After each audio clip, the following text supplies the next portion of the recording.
tal, estimados amigos? Mi nombre es Héctor Martínez Sandoval y bienvenidos a la cuarta unidad de la asignatura Personas y Bienes para la licenciatura en Derecho Ejecutiva a través de la plataforma Módul del Instituto de Estudios Superiores en Derecho Penal, INDEPAC. Bienvenidos. Bien, amigos, en esta cuarta unidad nosotros vamos a analizar temas muy importantes como son los siguientes. Mucha atención. Hablaremos del tema de la propiedad. Distinguiremos las formas de adquisición de la propiedad. Estudiaremos el tema de la copropiedad, analizando en particular las principales características de la copropiedad y sus distintas clases. Hablaremos del tema del usufructo, uso de habitación, la servidumbre y los modos de constituir la servidumbre, continuando con el derecho real de garantía, prenda, hipoteca, la posesión, los efectos de la posesión, las distintas clases de posesión y la prescripción positiva. Estos son los temas que analizaremos en esta cuarta unidad. Vamos a iniciar entonces estudiando un primer concepto, la propiedad, sus principales características. Desde el derecho romano, nosotros entendemos que la propiedad tiene tres principales características: el jus utendi o usos, el jus fruendi o fructus y el jus abutendi o abusus. Estos son elementos que siempre va a tener la propiedad. Cuando hablamos del jus utendi o usus, nosotros nos estamos refiriendo principalmente al tema del derecho de usar, de disponer un bien y hacerlo ponible frente a terceros. Mientras que por otra parte, cuando hablamos del derecho del jus fruendi o fructus, nos estamos refiriendo al tema de disfrutar los frutos que posee o que nos va a dar ese bien. En particular, voy a poner un ejemplo muy claro. Muy bien, aquí va. Cuando nosotros hablamos de los frutos que da el bien, tenemos que distinguir lo siguiente. El fruto natural, ¿sale? Este fruto natural consiste en aquello que el bien va a producir y que de alguna manera es espontáneo o surge de la naturaleza. Podríamos hablar del tema de un animal que da a luz a una cría. Ese sería un ejemplo de un fruto natural. Un fruto civil tiene como consecuencia la celebración de un acto jurídico. Podríamos hablar en este caso del contrato de arrendamiento. Un fruto industrial como tal tiene que ver principalmente con un tema referente al trabajo, como por ejemplo el cultivo de una tierra. Y por último, tenemos los frutos comerciales derivados de actos jurídicos de transmisión de dominio. ¿Sale? Solamente por mencionar algunos tipos de frutos. Ok, muy bien. En ese tenor, nosotros tenemos que entender que también tenemos una tercera característica del derecho de propiedad, el jus abutendi o abusos, que consiste en el derecho de disponer de este bien y hacerlo oponible a terceros. Disponemos de este bien e inclusive pudiésemos destruirlo si así nos viniera, en este caso tuviéramos el deseo de hacerlo, siempre y cuando no afectemos derechos de terceras personas. ¿Sale? Muy bien. Estas son cuestiones que debemos tomar en consideración. Muy bien. Continuando con este análisis, hay un tema que es importantísimo: las formas de adquirir la propiedad. Y en particular, nosotros hacemos referencia a lo siguiente: la adquisición de la propiedad, que tiene que ver con un tema de lo que establece la norma. pudiésemos hablar del tema de la adquisición a través del contrato, que es un acuerdo de voluntades que crea y transfiere derechos y obligaciones. Y por otra parte, también tenemos las formas originarias de adquirir la propiedad. En particular, vamos a hablar de las que menciona la legislación y también vamos a hablar del tema de la asección, tanto la natural como la artificial. Muy bien. En primer lugar, hablando del tema de modos de adquirir la propiedad, por lo que respecta a lo que señala nuestra legislación, nosotros tenemos que mencionar lo siguiente: la propiedad de un tesoro. ¿De quién va a ser? Bien, tomemos en primer lugar el siguiente ejemplo. Ahí va. Juan es propietario de este terreno que mencionamos aquí.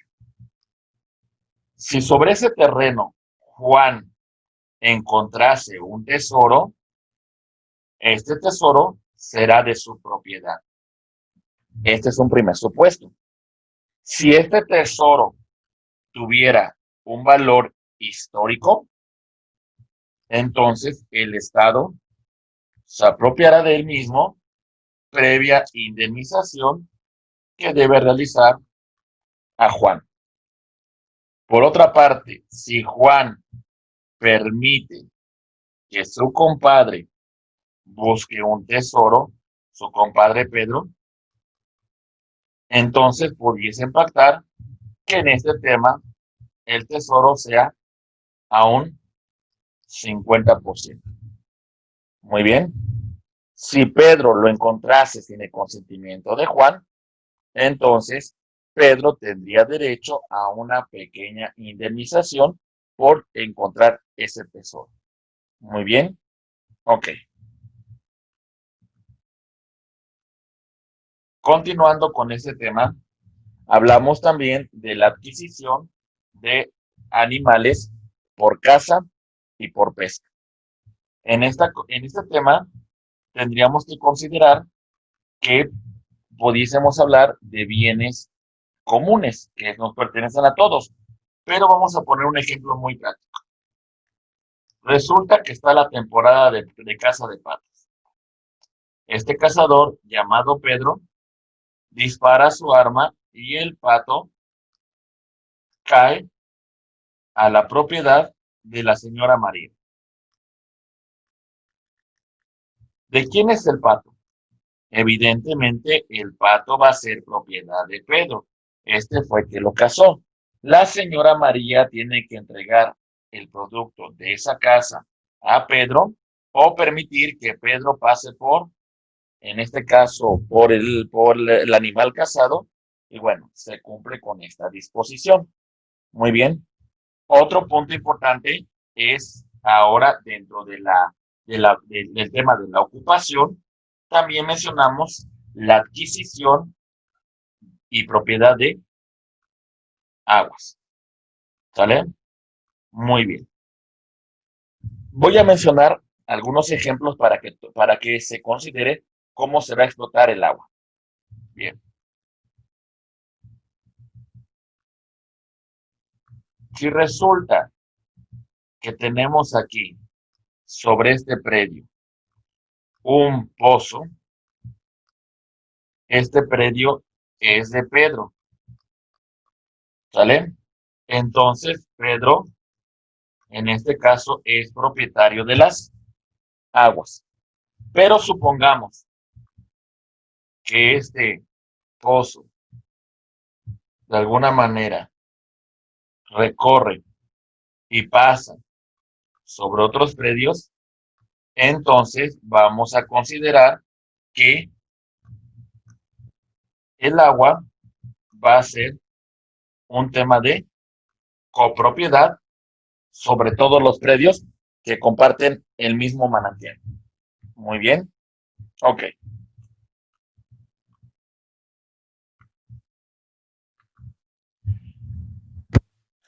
Asección. La sección consiste en que de forma natural o de forma artificial se van a agregar o se va a agregar a la propiedad determinados bienes. ¿sale? Tanto muebles como inmuebles. Ahorita vamos a mencionar en qué consiste. En este tema vamos a hablar de la sección natural, como aquí lo vamos a mencionar. Y vamos a hablar del aluvión y el abulsión. Voy a poner los ejemplos para que quede muy claro. Empezamos con el tema del aluvión. Aquí tenemos una propiedad y sobre aquí encontramos otra propiedad. En esta propiedad pasa un río, ¿sale? Este es su cauce. Resulta que en temporadas de lluvia el caudal del río crece un poco, segregando parte de la propiedad del predio que vamos a llamar B e incorporándolo a la propiedad A. A va a disfrutar de este desprendimiento que sufre el predio de B. Muy bien, este es el aluvión. Por otra parte, cuando hablamos de la abulsión, tenemos que hablar de que es un desprendimiento pues mucho más considerable. En este caso vamos a señalar un ejemplo muy similar como el que vimos con antelación. Pasa un cauce de un río.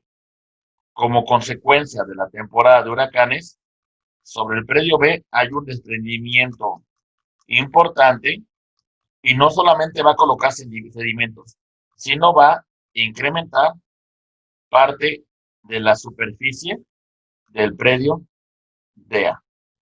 A esto lo conocemos como abulsión.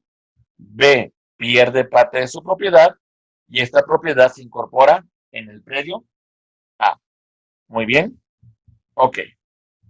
Ahora mencionamos el tema del nacimiento de una isla. Como aquí lo voy a destacar. Muy bien. Ok. ¿Qué va a pasar aquí? Tomemos en consideración lo siguiente. Mucha atención, por favor. Resulta que tenemos un predio y que sobre este predio atraviesa un río, pero resulta que como consecuencia del desprendimiento, la aluvión o abulsión sobre un determinado predio, resulta que se empieza a conformar una pequeña isla. El propietario del predio A también podrá aprovecharse de la isla que se fue creando de forma natural. ¿Se entiende? Si hubiesen dos predios que de alguna manera se encontrasen como predios ribereños, la propiedad será del predio que se encuentre más cerca de la isla que fue creada. Muy bien. Y si se encontraran a una misma distancia, pues bueno, ambos de alguna manera disfrutarían en copropiedad de dicha isla que se formó de manera natural. Muy bien. Ok. Otro tema importante respecto a la sección es el siguiente. Muy bien. Ahora hablamos de la mutación del cauce de un río. ¿En qué consiste este tema? Voy a colocar otro ejemplo para que quede muy claro.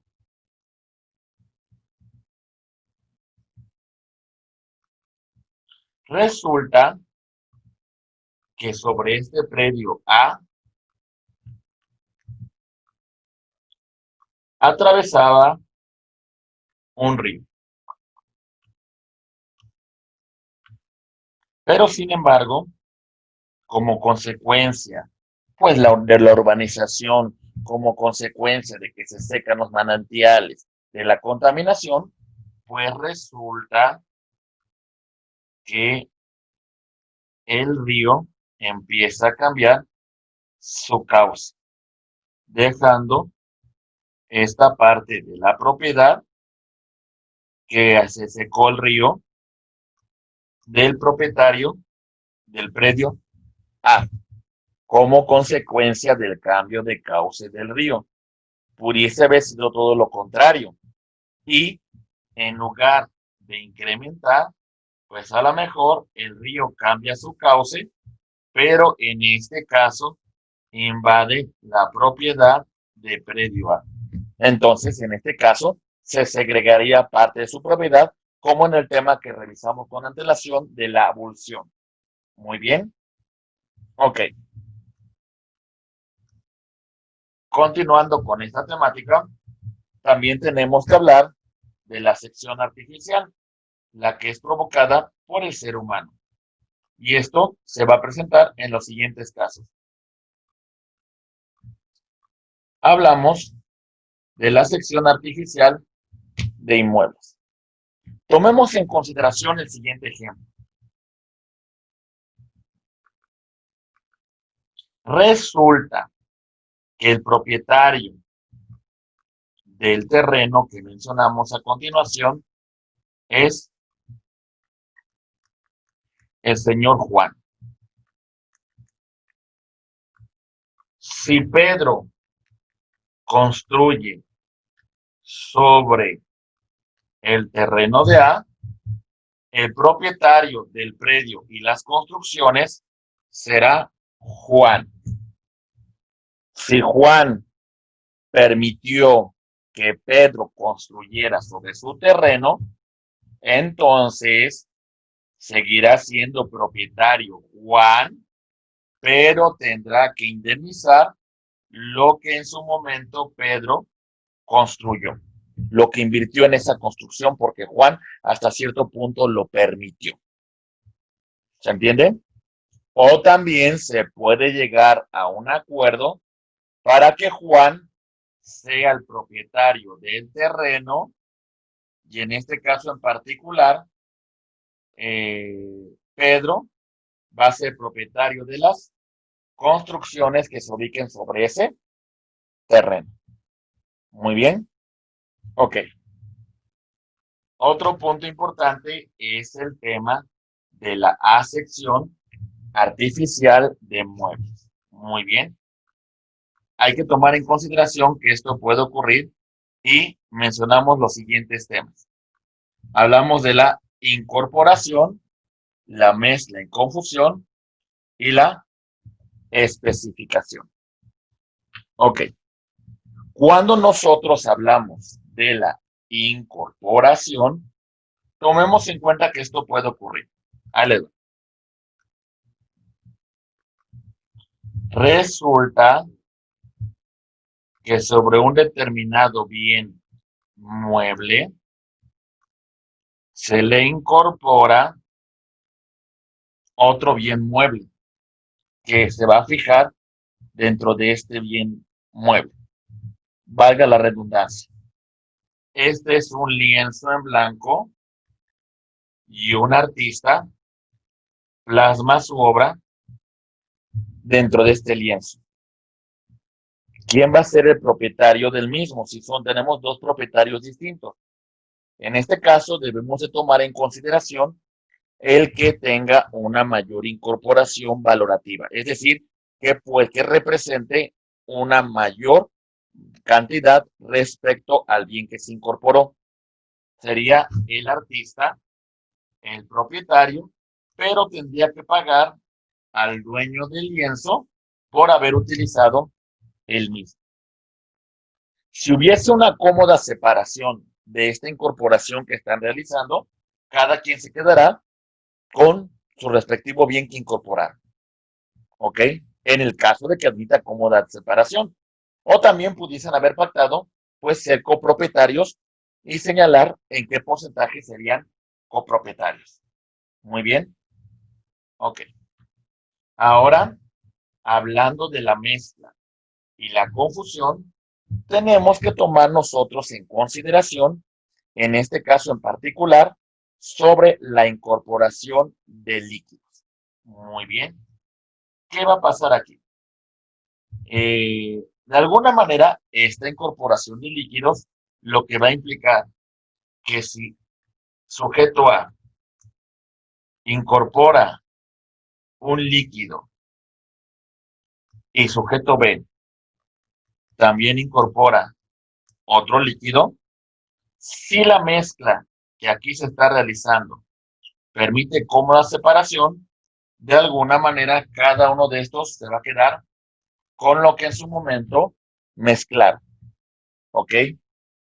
Si no fuera el caso, habrá que verificar cuál de los dos líquidos que de alguna manera colocaron en este recipiente contiene un mayor valor.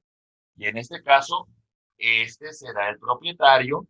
Y lo que tendríamos que hacer en particular con este sujeto B, pues de alguna manera sería que el propietario del líquido principal, pues tendría que indemnizar al propietario del líquido secundario. Muy bien. Ok. O también pueden hablar de un tema de copropiedad.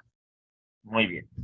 Cuando hablamos de la especificación, pues hablamos de dos sólidos que se van a incorporar y ya no se van a poder separar como tal.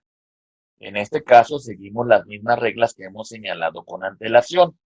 El propietario del bien principal es el que va a ser el propietario de toda la cosa, claro, indemnizando al propietario secundario. Estos son puntos que nosotros debemos de tomar en consideración. Muy bien. Ok.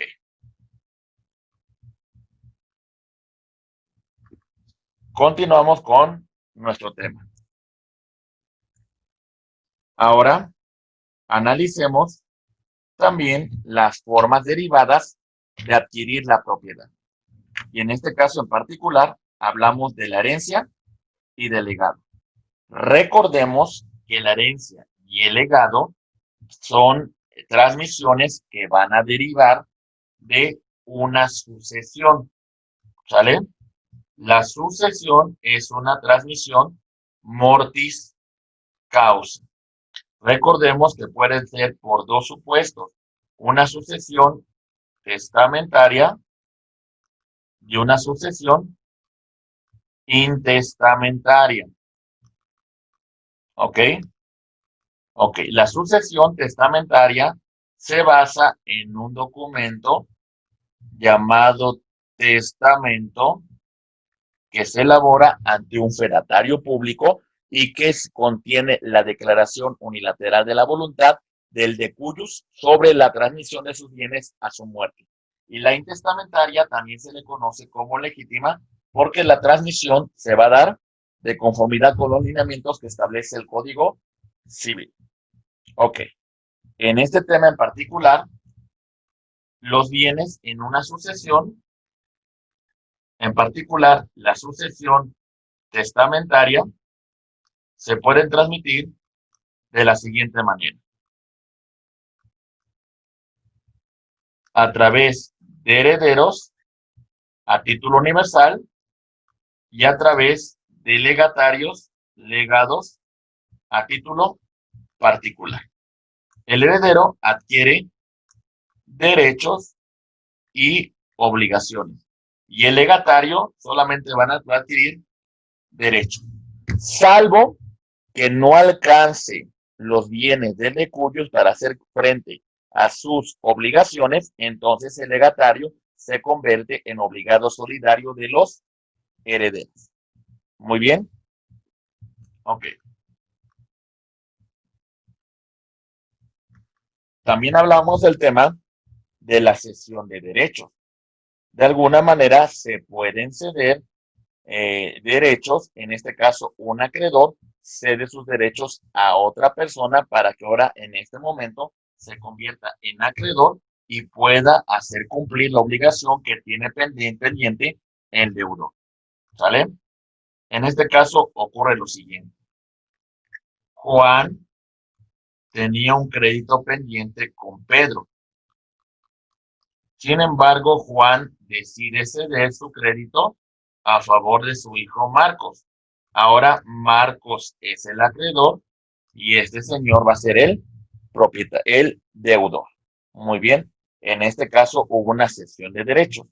Muy bien. Y ahora bien, el tema de la adjudicación tiene que ver con la consecuencia de la sucesión, es decir, la adjudicación por herencia, en la cual el bien del de cuyo se va a repartir entre los herederos y con eso terminamos la sucesión, o también derivado de un juicio. Entonces, el juez va a dictar la venta judicial del bien y su respectivo remate para hacer cumplir las obligaciones derivadas y que fueron incumplidas, por ello la tramitación de este tipo de juicio. Muy bien. Ok. Muy bien.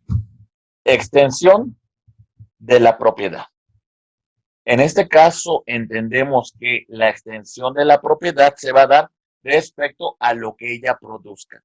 Ejemplo, lo mencionamos en la primera parte. Los frutos. Muy bien. Entonces aquí hablamos en particular de los frutos que mencionamos que pueden ser naturales, que pueden ser industriales, civiles o comerciales. ¿Sale? Muy bien.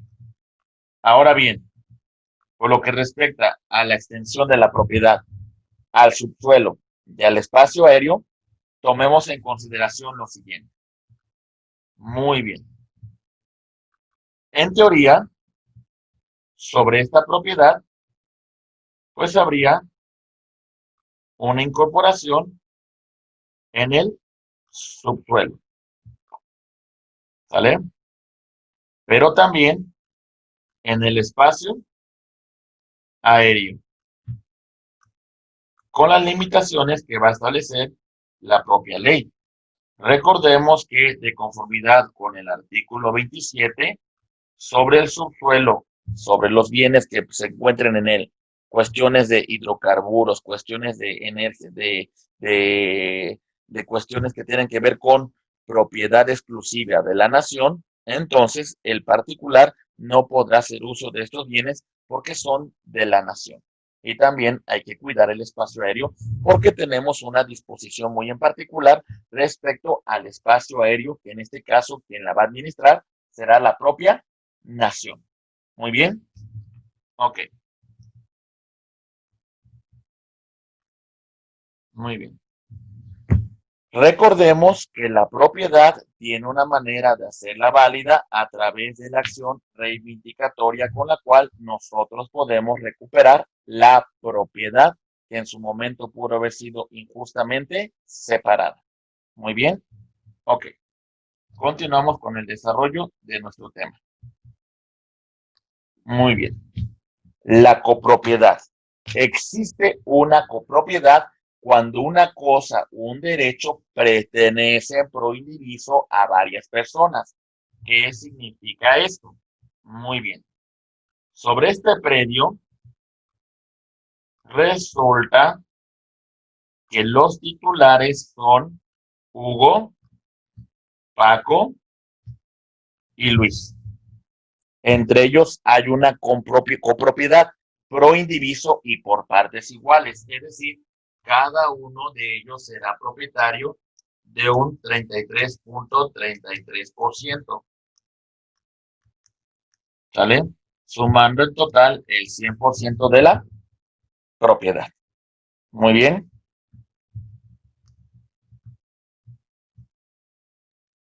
Ok. Hay varios tipos de copropiedad. Las copropiedades voluntarias, hay un acuerdo de voluntades entre todos los copropietarios para tener una copropiedad, que en este caso podríamos decir que si no se estipula otra cosa, sería proindiviso por partes iguales, aunque también se puede plantear que de alguna manera cada quien maneje una parte alícuota completamente distinta. Mientras que las copropiedades que mencionamos como forzosas implica que son aquellas que no admiten una cómoda división y por eso no pueden separarse. Las copropiedades son, pues hasta cierto punto, las voluntarias van a ser temporales porque es un acuerdo de voluntades que van a llegar los copropietarios y en un momento determinado la podrán disolver. Y las permanentes van a ser, en este caso en particular, las que no puedan ser divididas. Muy bien. Las reguladas son las que tienen su fundamento en el marco normativo y las no reguladas, su fundamento lo tienen en la costumbre, siempre y cuando no contravengan disposiciones de orden público ni sean contra la moral o las buenas costumbres. Hay copropiedades que se van a manifestar en actos intervivos y también copropiedades que van a surgir a través de actos derivados de mortis causa, como la sucesión. El régimen de copropiedad tiene una implicación muy importante en los siguientes temas. Régimen respecto a la cosa. Recordemos que todos son propietarios pro indiviso. Si uno de los copropietarios pretende vender una parte alícuota de su propiedad, entonces lo debe de vender, en este caso, en primer lugar, a los demás copropietarios. Muy bien, a esto se le conoce como el derecho del tanto. Si los demás copropietarios no quisieran adquirir el bien, bueno, entonces ya podrá venderlo con un tercero. Siempre los demás copropietarios tienen un derecho de preferencia. Muy bien. Ok. Dentro del tema de la copropiedad, hay que tomar en consideración que existen la presunción y signos que son contrarios a la copropiedad.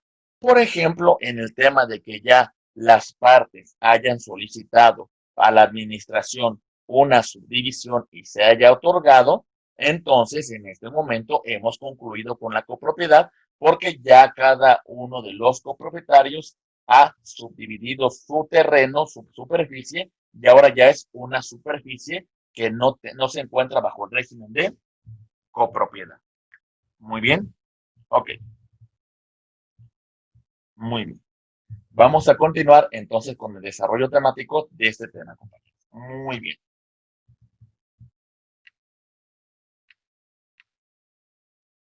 Ok. La copropiedad.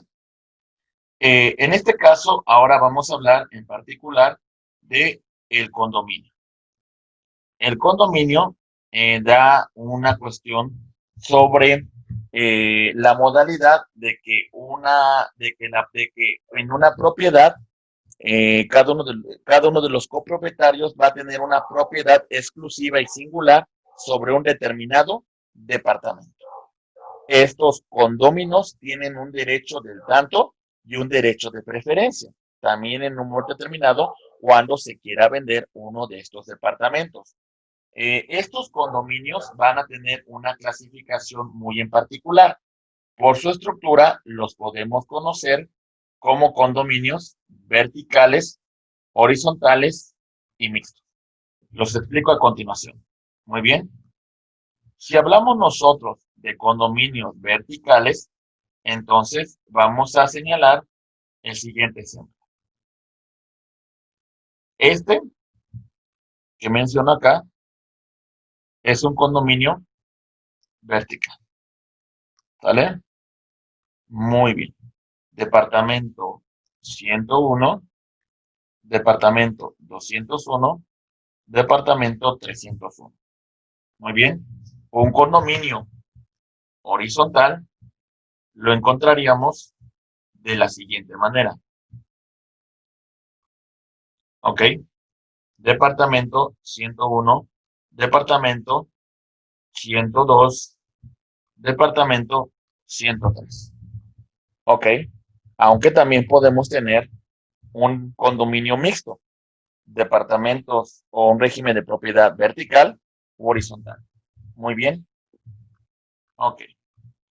Por su uso, los condominios pueden ser de naturaleza habitacional, comercial o de servicios, mixtos o condominios destinados a vivienda de interés social y popular. Es decir, que no rebasen un monto de $1,000,000 de pesos. Muy bien. El régimen de propiedad y de condominio se debe establecer un reglamento, se señalan las cuotas y gastos de las obligaciones de los condóminos, además de que se debe inscribir el condominio en el registro público de la propiedad, en donde de un folio matriz, como voy a mencionar a continuación, derivan folios auxiliares que van a estructurar la naturaleza principal de este condominio. Muy bien. Aquí tenemos el folio matriz y tenemos los folios auxiliares derivados del régimen de propiedad de condominio. Todos estos que mencionamos acá van a ser sus respectivos folios auxiliares. ¿Sale? Muy bien.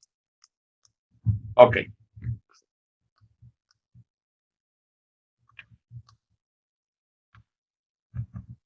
Muy bien.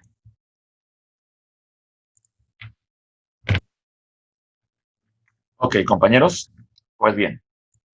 Ahora bien, pasando a otro tema, es importante hablar del usufructo. El usufructo consiste en el derecho real y temporal de disfrutar bienes ajenos. Tiene las siguientes características el usufructo. Es un derecho real, es decir, la persona le ejerce sobre la cosa. Es oponible frente a todos, erga omnes. El usufructo confiere derechos personales entre el usufructuario y el nudo propietario. Existen derechos y obligaciones que son mutuos. No se van a disolver hasta que se extinga el usufructo. El usufructo puede ser de naturaleza temporal, aunque también se puede establecer de forma vitalicia. El usufructo siempre va a recaer sobre un bien ajeno. Muy bien. Ok. Muy bien. El uso de bien no implica la alteración de la sustancia, ¿sale? Esta es una cuestión que nosotros debemos de considerar.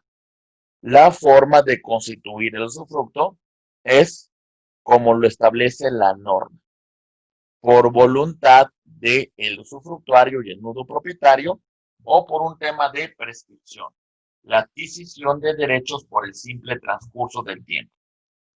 El objeto, materia del usufructo, puede ser sobre capitales, es decir, susceptible de valoración económica, sobre viveros, para aprovechar los frutos que produzca el bien usufructuado, sobre ganado, que también implica aprovechar estos frutos naturales, sobre montes, árboles, minas, sobre una finca hipotecada o sobre un edificio. Sobre esos bienes se puede constituir el referente usufructo. Entonces, vamos a reiterar que el usufructo, entonces, en consideración, debemos de señalar que es un derecho real, porque es un derecho que la persona ejerce sobre la cosa, y podemos decir que es temporal o también vitalicio, y que dispone de usar bienes ajenos. Como ya mencionamos, hay una relación personal entre el usufructuario y el nudo propietario. Muy bien. Ok. Pasamos al siguiente tema. Ahora mencionamos el tema del uso y la habitación.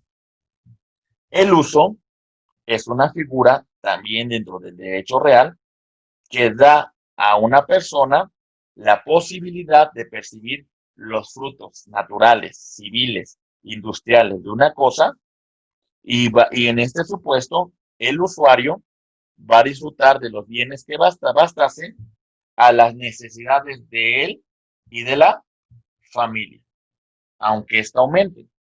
Mientras que en el tema de la habitación, vamos a mencionar que es la facultad de utilizar gratuitamente una casa ajena, las piezas que sean necesarias para sí y para sus familias. Muy bien. Entonces, esto es el derecho de uso y el derecho de habitación. Ok. Continuando con el desarrollo temático que a continuación estamos estudiando, Pues bueno, también es importante hablar de la servidumbre. La servidumbre es un gravamen a un derecho real. Recordemos que en la servidumbre tenemos dos predios, un predio llamado predio dominante y otro predio llamado predio sirviente. En este caso, habrá que mencionar que sobre la servidumbre se constituye un gravamen, ¿vale? En este caso, un gravamen implica que sobre un predio va a recibir una carga y el otro predio, llamado predio dominante, pues va a recibir un beneficio.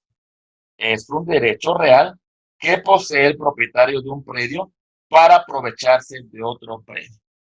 En particular, nosotros consideramos que estos son los elementos que vamos a destacar.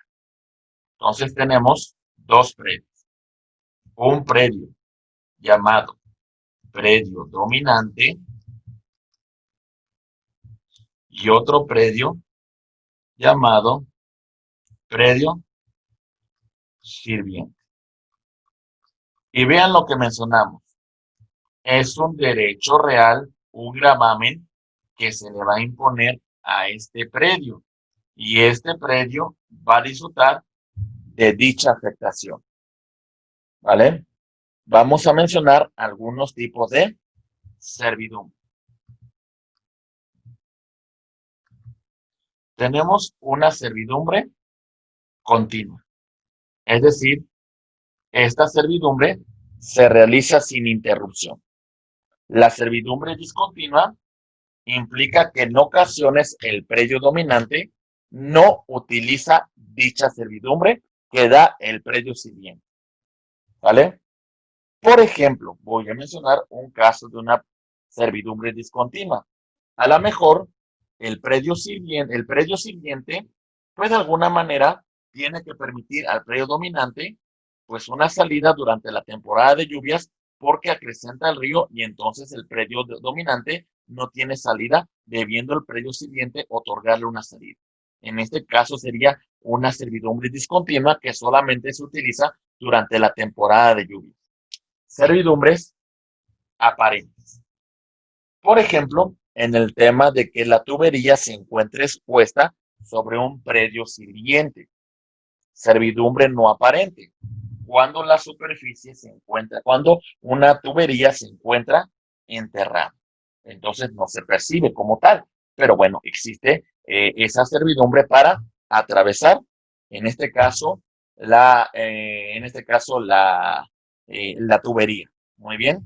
También tenemos que las servidumbres van a ser, pues de alguna manera, un acuerdo de voluntades que llegan el predio sirviente y el predio dominante. Pero también puede ser que sea impuesta por un juez en la cual le va a obligar al predio sirviente, pues otorgue dicha servidumbre al predio dominante. Muy bien. Los diferentes modos de constituir la servidumbre son por disposición que establece la norma, porque así lo estipula el órgano jurisdiccional. Puede ser también por voluntad de las partes. En este caso, pues bueno, podrá ser unilateral cuando el predio sirviente solicita al predio dominante se otorgue dicha servidumbre. Y de no otorgarla, pues bueno, acudirá ante el órgano jurisdiccional para que él ordene la constitución de dicha servidumbre.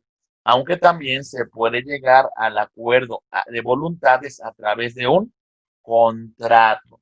Por otra parte, la servidumbre se puede constituir en un testamento o asimismo también por el transcurso del tiempo o porque así la condene el órgano jurisdiccional. Muy bien. Ok. Muy bien, estimados amigos. Ahora, después de haber analizado estos puntos, vamos a continuar con el derecho real de garantía que se va a constituir sobre determinados bienes. En particular, vamos a hablar, en este caso, del derecho real de garantía llamado prenda. La prenda es un derecho real constituido sobre un bien mueble que es enajenable, con la finalidad de garantizar el cumplimiento de la obligación. Esto es lo que se va a pactar. Muy bien. Mientras que la hipoteca es un derecho real de garantía en la cual se va a constituir sobre un determinado bien inmueble que no se va a entregar al acreedor. Pero en caso de incumplimiento, el acreedor va a solicitar a un juez, pues de alguna manera se pongan en remate los bienes para que el deudor cumpla con la obligación que incumplió, en este caso en particular. Muy bien. Vamos a mencionar a grosso modo en qué consisten estos temas. Muy bien. Cuando hablamos de la prenda, nosotros vamos a destacar lo siguiente.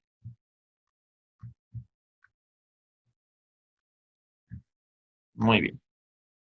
Ya mencionamos, la prenda es un derecho real constituido sobre bien mueble enajenable para garantizar el cumplimiento de la obligación.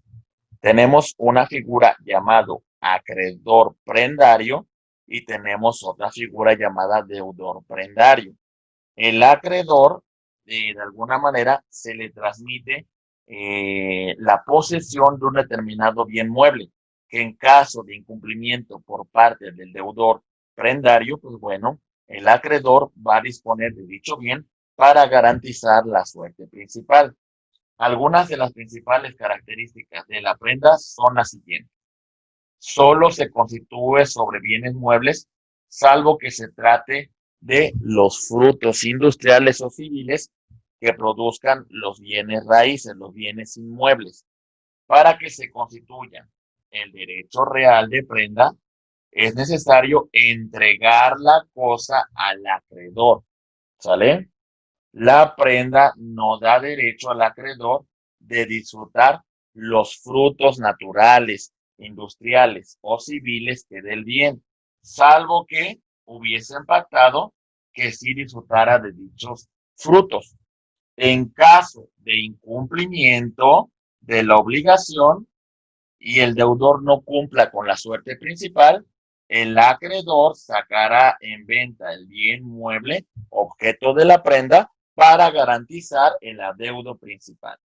Por otra parte, en el tema de la prenda, el acreedor va a disponer de quedarse con la cosa en prenda si llegando el plazo límite para el cumplimiento de la obligación, pues bueno, no se cumplimentó el mismo.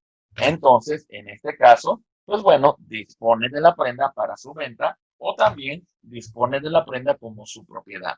Muy bien. Ok.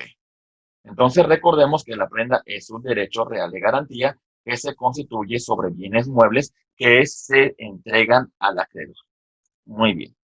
Ahora bien, hablando del tema de la hipoteca, destacamos que es un derecho real de garantía constituida sobre bienes que no se entregan al acreedor y que el acreedor, en caso de incumplimiento, pues de alguna manera va a garantizarlo con el valor de los bienes en el grado de preferencia que establezca la ley. Pero esta es la garantía que tiene el acreedor para asegurar que el deudor cumpla con su obligación. Algunas clases de hipotecas son la hipoteca voluntaria, la convenida por las partes o impuesta por disposición del dueño de los bienes sobre los cuales se constituye la hipoteca. La hipoteca necesaria, de alguna manera, es aquella en la cual están obligadas ciertas personas para garantizar la administración de los bienes. ¿Sale? Por ejemplo, en el caso del tutor, cuando maneje bienes de su pupilo, y también en el caso de un notario para garantizar su ejercicio profesional. Muy bien. Ok. Muy bien. Continuamos con el desarrollo del tema.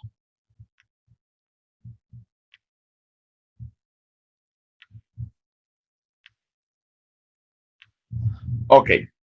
La posesión.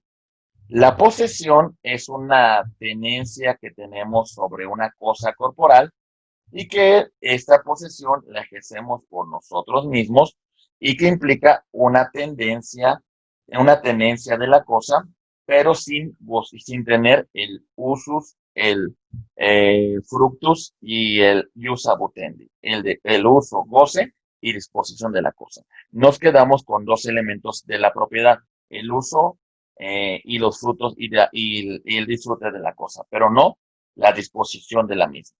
En este caso, esta posesión es un desmembramiento del derecho de propiedad que nosotros ejercemos por sí mismos u otras personas ejercen a nuestros nombres. Hay distintas clases de posesión y en este caso distinguimos la posesión y la detentación como tal. Pero no debemos olvidar una cuestión que es muy importante cuando hablamos de la posesión.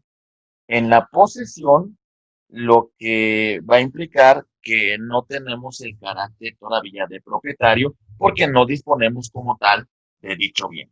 Pero bueno, esto lo vamos a platicar un poco más adelante para que quede muy claro. Los efectos de la posesión. Protección legal del poseedor. ¿Sale? Hay una presunción de que si disponemos de la cosa, pues somos propietarios.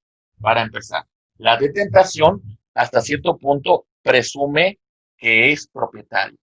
La presunción implica una cuestión importante. De haber poseído en el intermedio, el poseedor actual prueba que haber poseído en tiempo anterior. ¿Sale? Es decir, se transmite también la posesión y acreditamos que detentamos materialmente la cosa. La presunción de ser poseedor de los bienes muebles que se encuentren en un inmueble si es poseedor de este. ¿A qué me refiero? Si nosotros poseemos un bien inmueble, los bienes muebles que se encuentren dentro de este bien inmueble, pues de alguna manera se consideran que los detenta la persona que posee el bien inmueble. El poseedor tiene derecho a ser mantenido o restituido en la posesión contra todos aquellos que no tengan un mejor derecho para poseer. Y es considerado el mejor poseedor quien tiene un título que así lo acredita. Tratándose de bienes inmuebles, es muy importante para garantizar un mejor derecho de posesión inscribirla en el registro público de la propiedad, porque esto también me da pauta de que en un futuro yo pueda iniciar un juicio de prescripción positiva o usucapión acreditando una posesión pública, pacífica y de buena fe. Muy bien. Ok.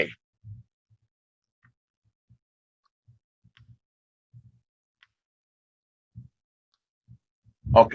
Las consecuencias legales del poseedor de buena fe. Muy bien. En primer lugar, mencionamos lo siguiente.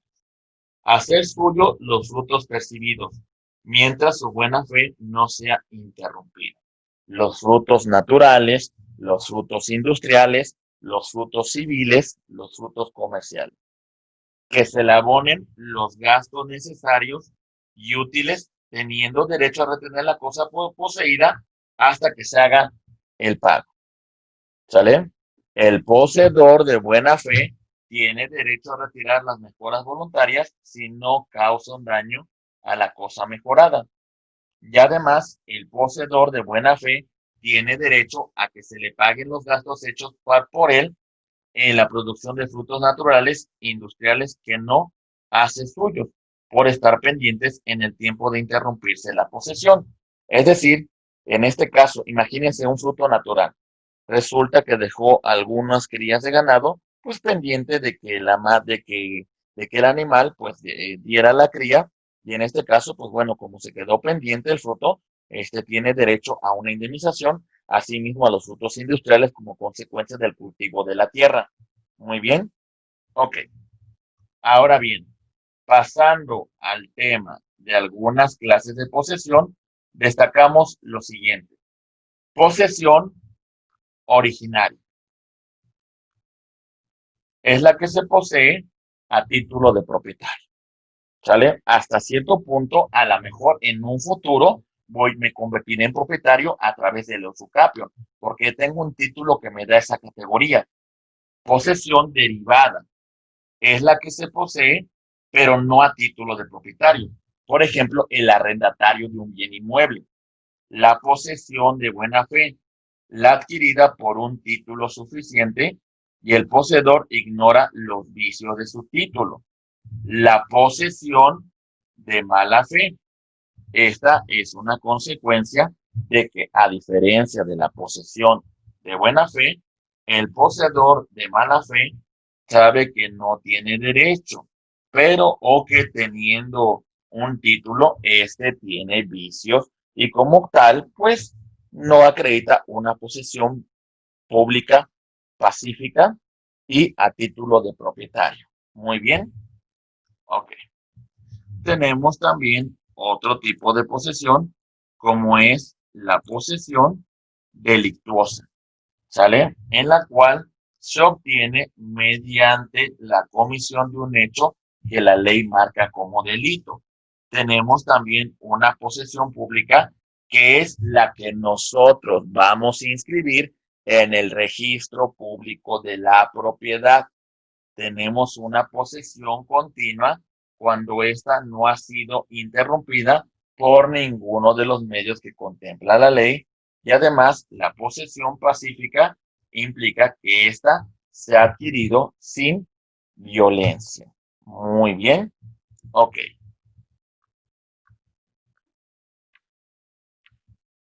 Una vez que hemos analizado estos puntos, vamos a llegar al último tema de estudio, que en particular va a versar sobre la prescripción positiva. Permítame, entre que sí, aquí está. Prescripción positiva. La prescripción positiva es un modo de adquirir los bienes y de liberarse de obligaciones por el simple transcurso del tiempo. Algunas reglas que debemos tomar en consideración para la prescripción son las siguientes. Vamos a ir tomando nota, por favor. Solo pueden prescribir los bienes que se encuentran dentro del comercio, los bienes que son susceptibles de apropiación, los bienes de los cuales se tenga propiedad, ¿sale? Los bienes que de alguna manera existan tanto física como jurídicamente. Se pueden adquirir por prescripción positiva todo lo que son capaces de adquirir por cualquier otro título. Los menores de edad y los incapacitados lo van a realizar a través de sus legítimos representantes. Muy bien. Por otra parte, las personas con capacidad para enajenar pueden renunciar a la prescripción ganada, pero no al derecho a prescribir en lo sucesivo. Muy bien. Ok. Por otra parte, tenemos que los requisitos para la prescripción son los siguientes. En primer lugar, nosotros la vamos a realizar en carácter de dueño. La vamos a realizar porque tenemos un título que nos da esa categoría. O si tiene vicios, pues los ignoramos. Es una posesión pacífica, la cual obtenemos sin ejercer ninguna violencia. Es una posesión continua que nunca ha sido interrumpida por ninguno de los supuestos que marca la ley y es pública porque frente a terceros así nos conducimos, como si fuésemos propietarios. El plazo para prescripción de los bienes inmuebles será de 5 años por concepto de buena fe, acreditando estos elementos que son importantísimos. Pacífica, continua, pública y de buena fe. Por otra parte, tenemos en consideración que en 5 años, cuando se inscribe la posesión en el registro público de la propiedad, para que nosotros iniciemos el juicio de usucapio.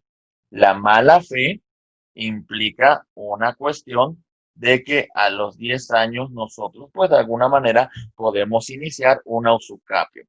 A concepto de propietario, pacífica, continua, aunque sabemos que nuestro título tiene vicios.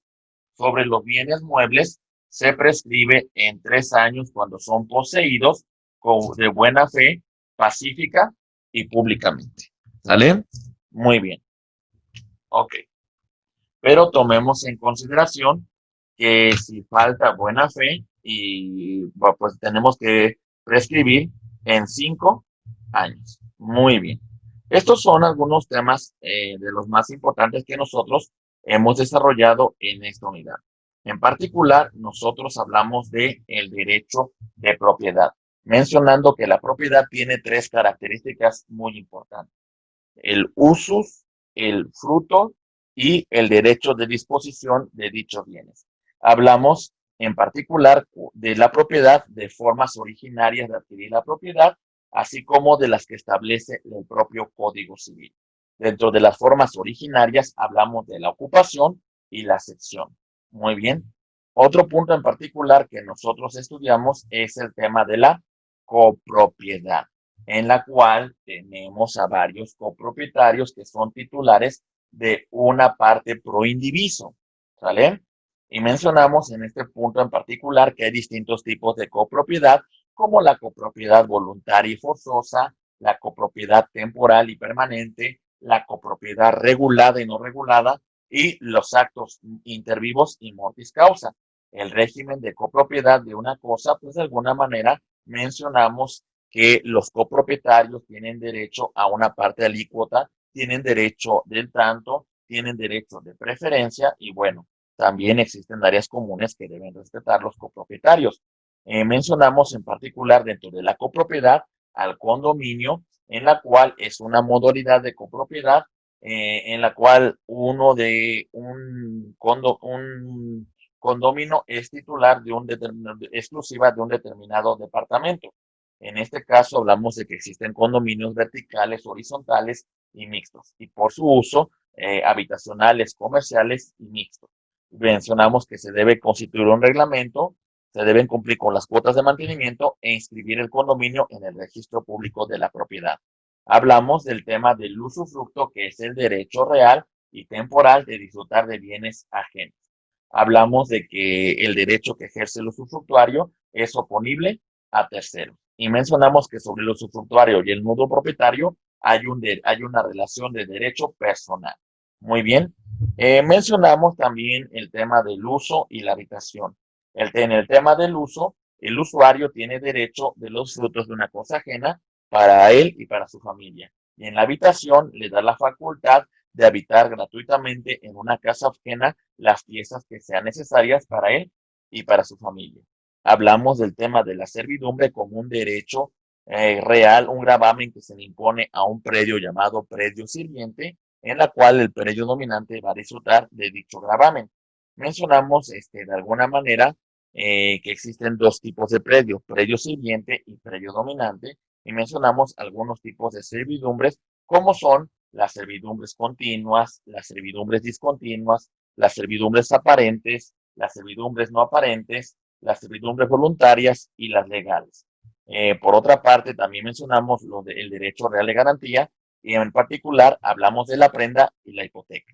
Sobre la prenda, nosotros mencionamos que es un derecho real que se constituye sobre un bien mueble enajenable en la cual se transmite al acreedor prendario que en caso de incumplimiento de la obligación por parte del deudor prendario, el acreedor prendario dispone de este bien y lo podrá poner en remate para recuperar la suerte del crédito principal que incumplió el deudor prendario. Y por otra parte, también hablamos dentro de los derechos reales de garantía de la hipoteca, que se constituye sobre bienes inmuebles que no se entregan al acreedor, pero el acreedor en caso de incumplimiento pues podrá solicitar la venta del bien para el cumplimiento de la suerte principal. Muy bien, también hablamos del tema de la posesión, en la cual pues acreditamos algunos de los elementos como el derecho de uso y goce sobre una cosa, pero sin embargo no tenemos el tema de la disposición, pero sí tenemos una detentación material de la cosa. Recordamos que existen diferentes tipos de posesión. En este caso, consideramos que la posesión habla de una cuestión de presunción de que el que tiene la cosa, que la detenta materialmente, es el propietario. En este caso también mencionamos que el poseedor del bien inmueble se considera poseedor de los bienes inmuebles que se encuentran dentro del mismo. El poseedor tiene derecho a mantener la posesión y en todo caso, pues, que se acredite, ¿no? El tema de el poseedor tiene un título, pues, que le da esta posesión y que de alguna manera es mejor que la posesión se encuentre inscrita en el registro público de la propiedad para hacerla efectiva. Hablamos de la posesión de buena fe y la posesión de mala fe. mencionamos que algunos tipos de posesión, como la posesión originaria, en la cual se conduce a título de propietario, el poseedor, la posesión derivada, en la cual se posee, pero no a título de propietario, como en el caso de un contrato de arrendamiento. Hablamos de la posesión de buena fe, la cual se ejerce a título de propietario, la posesión de mala fe, la que se sabe que no se tiene derecho o que se tiene un título que tiene vicios. Hablamos de la posesión delictuosa, la cual se obtiene cometiendo algún delito, la posesión pública, en la cual nos conducimos como si fuéramos propietarios y además la inscribimos en el registro público de la propiedad, la posesión continua, la cual no ha sido interrumpida por ninguno de los supuestos que marca la ley, y la posesión pacífica, en la cual señala que la adquirimos sin ninguna violencia. Por otra parte, la prescripción positiva es la manera de adquirir derechos y obligaciones por el simple transcurso del tiempo. Y concluimos con dos temas importantes: la posesión de buena fe y la posesión de mala fe sobre bienes inmuebles y sobre bienes muebles. Sobre bienes inmuebles mencionamos que la posesión de buena fe son 5 años y la de mala fe 10 años, mientras que en la posesión de los bienes muebles, la posesión de buena fe son 3 años y de mala fe son 5 años. Muy bien, pues bueno, estimados abogados, estos son los puntos más importantes que nosotros mencionamos sobre su licenciatura, sobre su asignatura, personas y bienes. En particular, les recomendamos las siguientes obras: el Compendio de Derecho Civil del maestro Rafael Rojena Villegas, en este caso en particular, el libro de Introducción, Personas y Bienes. Hablamos también de Edgar Elías Azar, quien nos da también un libro muy interesante sobre personas y bienes en el derecho civil mexicano. También el de Carlos Muñoz Rocha, Bienes y Derechos Reales, y el de Edgar Vaqueiro Rojas y Rosalía Buenrostro Báez, el de Introducción y Personas, y bueno, la Agenda Civil de la Ciudad de México, que es una referencia muy importante que nosotros tomamos en consideración. Estimados abogados, con esto estamos cerrando su materia de personas y bienes, esperando que el contenido temático que hemos desarrollado para ustedes sea de gran utilidad y que haya servido en su formación profesional. Abogados, como siempre, les agradezco su atención. Muchísimas gracias por todo.